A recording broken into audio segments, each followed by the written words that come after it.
Olá, bom dia para você. Seja bem-vindo. Nós estamos ao vivo e chegamos pontualmente naquele nosso horário de sempre. 8 horas e 31 minutos. Enquanto você se arruma para o trabalho ou organiza aí as suas coisas em casa, só aumenta o som porque eu te conto quais são os assuntos que estão em destaque no Brasil e no mundo nesse 7 de novembro. Vamos então dar uma olhada nos temas que mais chamam a atenção nesta terça-feira. Guerra em Israel completa um mês sem cessar-fogo. O CCJ do Senado se prepara para votar a reforma tributária nesta terça-feira. Após 80 horas do forte temporal, mais de 300 mil imóveis seguem sem energia em São Paulo. E ainda, a Unesco apresenta guia para regular plataformas digitais diante da desinformação. A gente te conta tudo isso e muito mais a partir de agora. Seja muito bem-vindo. Bom, a guerra entre Israel e Hamas completa hoje um mês de intensos bombardeios na tentativa de tomar o poder da faixa de Gaza e restabelecer a segurança desde o fatídico 7 de outubro. Segundo o secretário-geral da ONU, Antônio Guterres, Gaza está se tornando um cemitério de crianças. Desde o início do conflito, cerca de 70% dos mais de 2 milhões de moradores da faixa de Gaza, eles fugiram de suas casas em busca de sobrevivência. E a crise humanitária só se agrava por lá. Alimentos, medicamentos, combustível e água estão escassos. E as escolas administradas pela ONU, que foram convertidas em abrigo, estão lotadas. Muitas pessoas estão dormindo nas ruas. Ao todo, 11.422 pessoas já morreram nesse conflito. Mais de 10 mil do lado palestino e 1.400 israelenses. Os ataques começaram no dia 7 de outubro, quando integrantes do Hamas bombardearam o território israelense com milhares de foguetes a partir de Gaza. O ataque foi considerado um dos maiores dos últimos anos. Os extremistas entraram por ar, terra e mar. Eles derrubaram as barreiras de alta tecnologia que cercavam Israel, iniciando ataques por terra com reféns. Ao assumir a autoria do ataque, o Hamas declarou guerra ao Estado judaico. No primeiro dia do ataque, cerca de 260 pessoas morreram em um festival de música. Integrantes do Hamas armados atiraram contra o público que fugia do local. Entre os mortos, 3 brasileiros. Carla Stelzer, de 42 anos, Bruna Valeano, de 24 anos e Hanine Glaser, também de 24 anos. Além dos bombardeios intensos em Gaza durante a resposta de Israel ao Hamas, uma incursão terrestre era esperada, mas começou apenas nos últimos dias. Um porta-voz das FDI disse que suas forças estão avançando em direção a Gaza. Segundo ele, os militares israelenses cercaram a cidade desde que chegaram à costa da faixa de Gaza no domingo. Descrevendo a cidade de Gaza como a fortaleza das atividades terroristas do Hamas, ele disse que os militares israelenses estão determinados e querem destruir o grupo radical islâmico. Os Estados Unidos fizeram diversos alertas após o 7 de outubro contra o envolvimento de outros grupos no conflito entre Israel e o Hamas. E o primeiro-ministro israelense Benjamin Netanyahu afirmou em entrevista à rede de televisão americana ABC que o país assumirá a responsabilidade pela segurança em Gaza por um período indeterminado após a guerra com o Hamas. Vamos ouvi-lo. Em sua entrevista, Netanyahu questionou os números do Ministério de Gaza e afirmou que provavelmente incluem vários milhares de combatentes palestinos. Apesar dos crescentes apelos por um cessar-fogo de diversos líderes mundiais, incluindo o secretário-geral da ONU, Antônio Guterres, Netanyahu é contra. Não haverá um cessar-fogo geral em Gaza até a libertação de nossos reféns, disse a ABC News. Quanto a pequenas pausas táticas, 1 hora aqui e 1 hora ali, tivemos isso antes, afirmou Netanyahu. A Casa Branca destacou nesta segunda-feira em um comunicado que, durante uma conversa por telefone, o presidente americano Joe Biden e Netanyahu discutiram a possibilidade de pausas táticas para dar aos civis oportunidades de sair de maneira segura das zonas de combate e garantir que a ajuda chegue aos civis que precisam. Quando questionado se vai assumir a responsabilidade pelo ataque de 7 de outubro, Netanyahu respondeu, claro, e admitiu que seu governo claramente não cumpriu com sua obrigação de proteger sua população.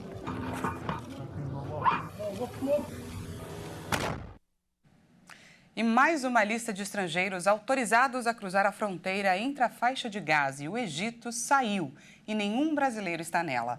Ao todo, 605 pessoas de locais como Alemanha, Canadá, França, Filipinas, Moldávia, Reino Unido, Romênia e também da Ucrânia foram liberadas a passar pelo posto fronteiriço de Rafah.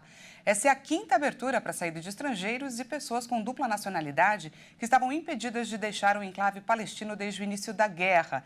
E segundo falas do chanceler israelense Eli Cohen, para o ministro de Relações Exteriores, Mauro Vieira, o grupo de 34 brasileiros deve deixar a região até amanhã, quarta-feira. E a gente segue acompanhando.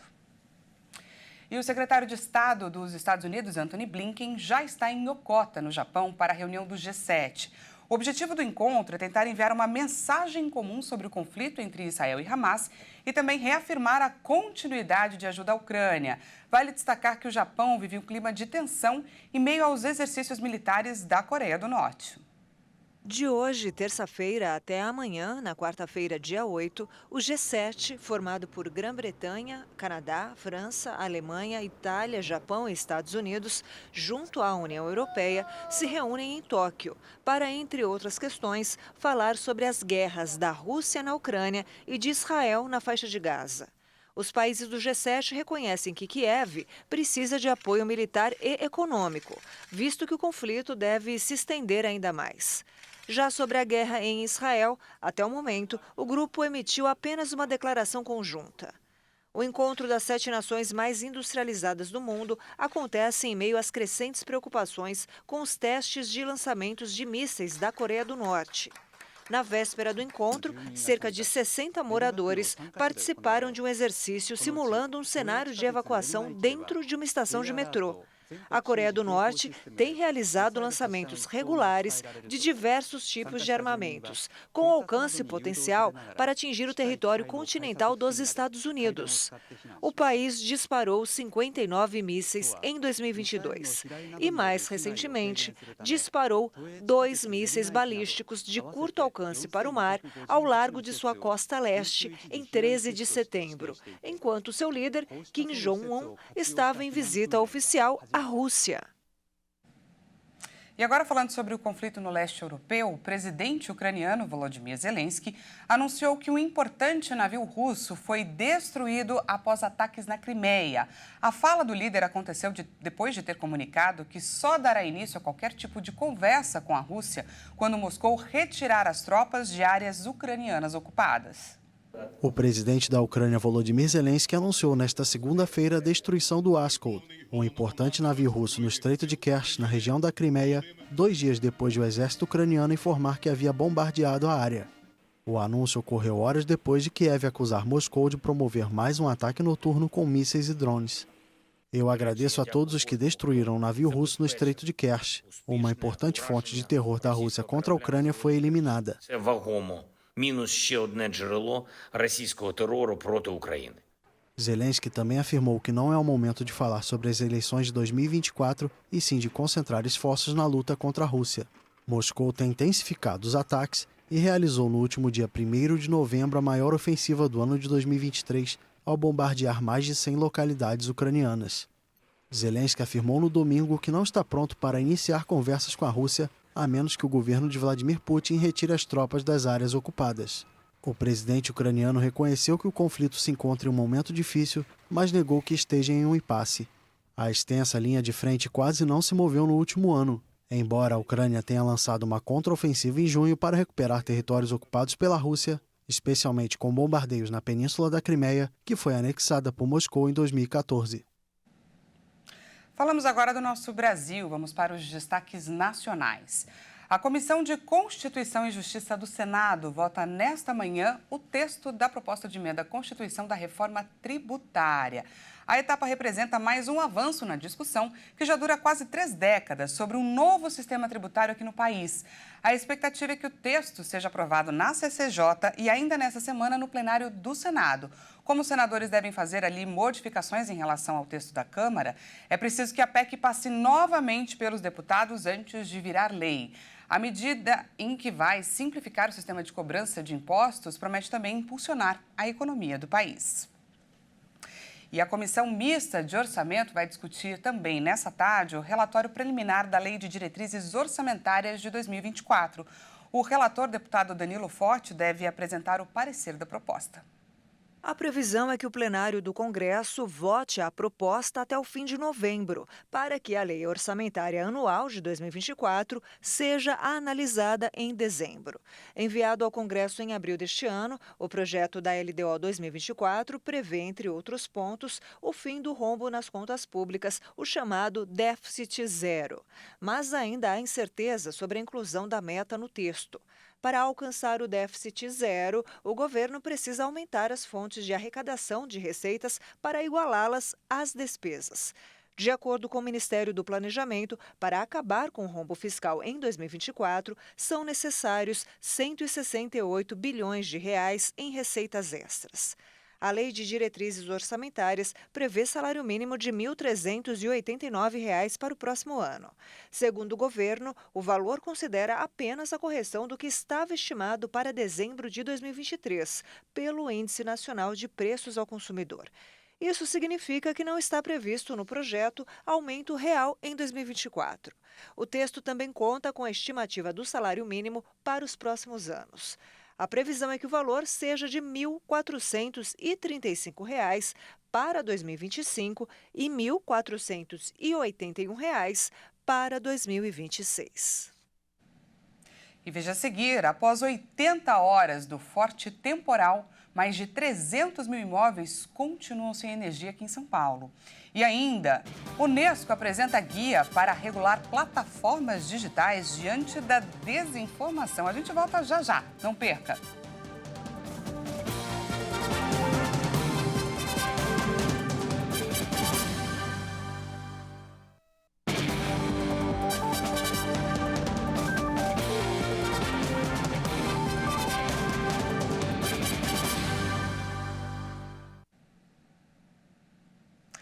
Seja bem-vindo mais uma vez, nós estamos de volta e ao vivo, 8 horas e 45 minutos pelo horário de Brasília. Voltamos com mais destaques dessa terça-feira para você.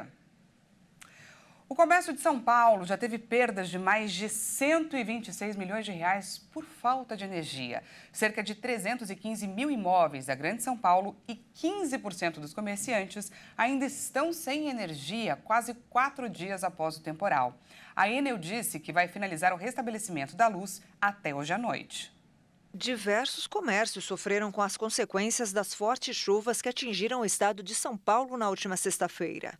Há relatos de que estoques de comidas em restaurantes estragaram por conta da falta de energia em vários pontos da cidade. Segundo a Associação Comercial de São Paulo, o comércio na Grande São Paulo pode ter deixado de arrecadar até 126 milhões de reais devido à falta de energia. A estimativa é que 15% dos comerciantes de São Paulo ficaram sem energia. O prejuízo se dá principalmente por reduções nas compras imediatas dos consumidores. Mais de 3 dias após a forte chuva, que atingiu a Grande São Paulo, 315 mil imóveis seguem sem energia.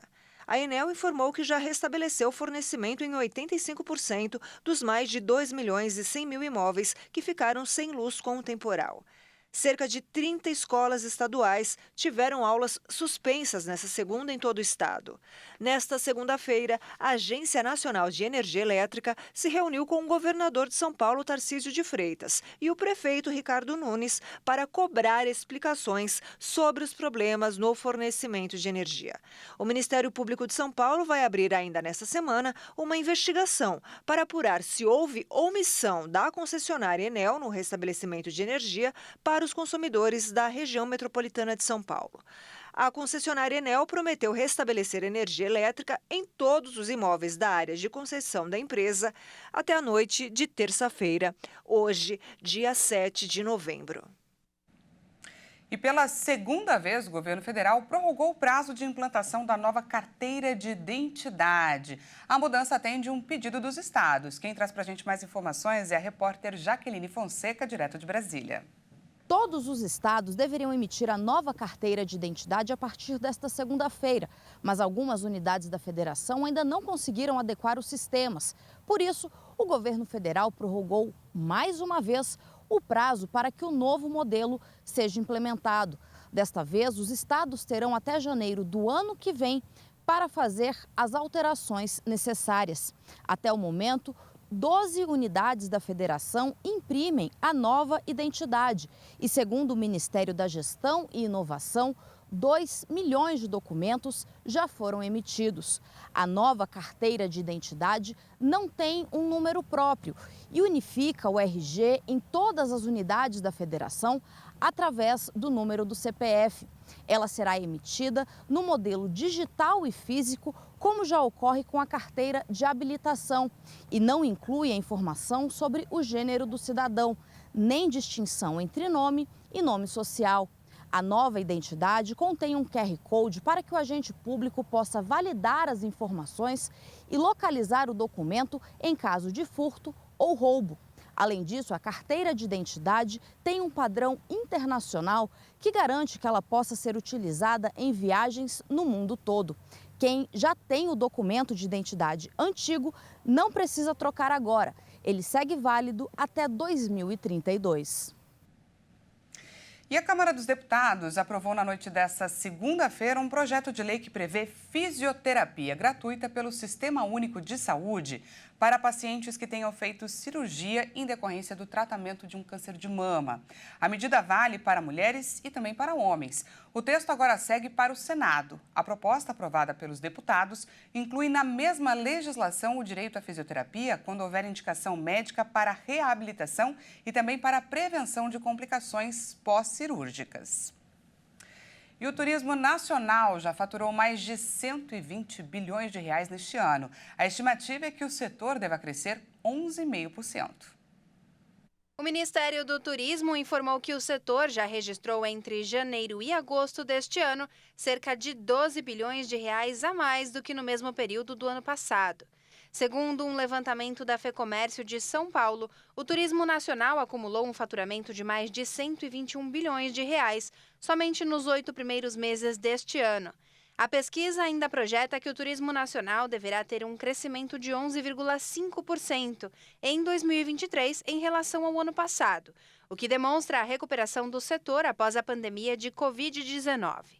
Segundo a FEComércio, a explicação se deve ao maior investimento dos brasileiros em viagens, o que tende a manter o setor aquecido nos próximos meses, principalmente neste fim do ano. A volta da agenda do mercado de turismo corporativo com feiras e eventos também é um dos motores que alavancam os números.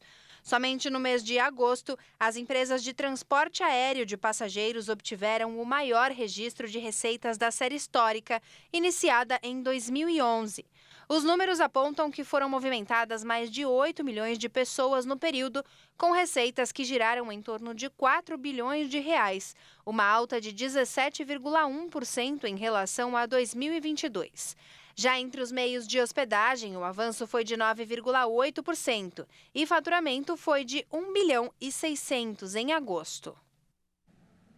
Diante da viralização da desinformação e dos discursos de ódio no ambiente online, a Unesco anunciou nesta segunda-feira a publicação de um plano de ação para regulamentar as plataformas digitais. Vamos ver o que está em jogo.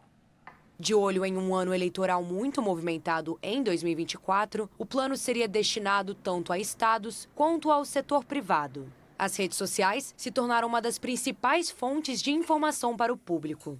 A Unesco afirmou que o acesso a informações confiáveis nessas plataformas pode ser um desafio em um contexto de eleições. Para elaborar as diretrizes, a organização se baseou em um amplo processo de consulta realizado entre agosto e setembro em 16 dos 81 países, onde as eleições ocorrerão no próximo ano. 87% dos entrevistados acreditam que a desinformação representa uma ameaça real e estão preocupados com seu impacto nas próximas eleições. O temor é agravado pela inteligência artificial e pelo uso de algoritmos na moderação de conteúdo. Embora 68% afirmem que a desinformação é mais disseminada nas redes sociais do que na mídia tradicional, as plataformas ainda são uma fonte de informações frequente para 56% das pessoas entrevistadas, à frente da televisão, com 44%.